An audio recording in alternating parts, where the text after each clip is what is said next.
All right, folks, just 2 games left in week 2. The Bears-Texans are about to kick off behind me. I'm excited to see what Caleb Williams can do in his second start in the NFL, but what a crazy day of football it was. A lot of big upsets today, and there were a lot of big favorites, and typically when we have a lot of big favorites, that's when we see our biggest upsets. And I counted up today, 15 quarterbacks threw an interception this week so far.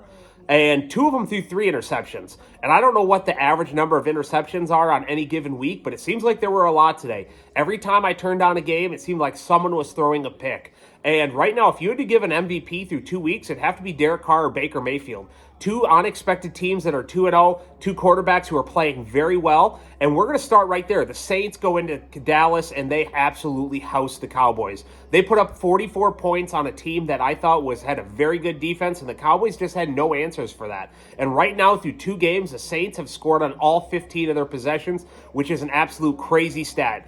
Derek Carr is playing phenomenal. And on the flip side, this is very concerning for the Cowboys. I thought the defense was kind of the strength of that team, and they looked absolutely horrendous today.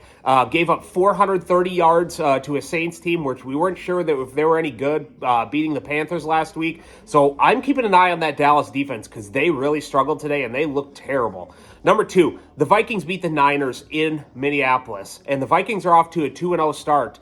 And I thought Brock Purdy was a little bit shaky today. He threw a pick, had another fumble. Seems like they had a hard time scoring in the red zone, and it was a little concerning. I think they'll be just fine. I still think they'll win the NFC West, but a little bit of concern there. And the Vikings, a team that I thought was going to finish last in the NFC North, is off to a really nice start with a huge win versus San Francisco today.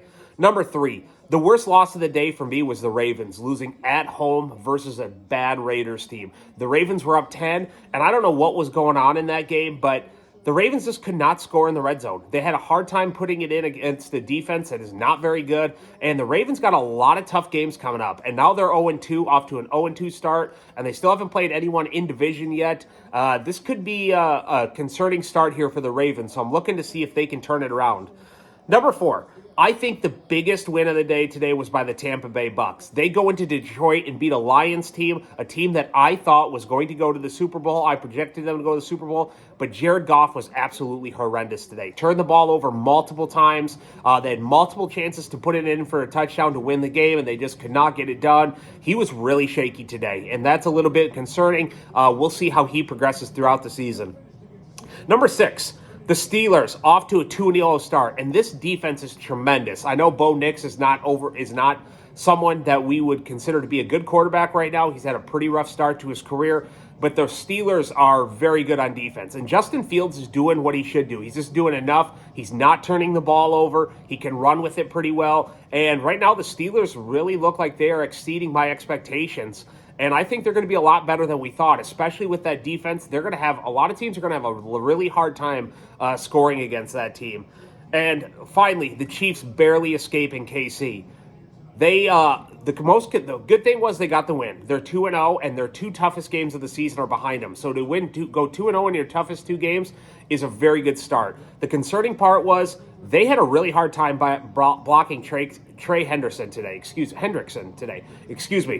And he's not one of the best 5 pass rushers in the NFL, and they really couldn't block him. They actually had to bench their left tackle there during the game, which is never a great sign. He had 2 sacks. He had 2 more penalties he created because he's getting so much pressure on Mahomes, and they just had a really hard time blocking him. So when they go up against some more elite pass rushers, how are they going to be able to protect Mahomes? Because today, he was all over the field. Mahomes had 2 very careless turnovers. I thought the whole game was pretty sloppy on their end. They had a fumble, and then they had 2 interceptions. Just kind of a sloppy game. But to come away with the win and be 2-0 through your first 2 most difficult games of the year is huge.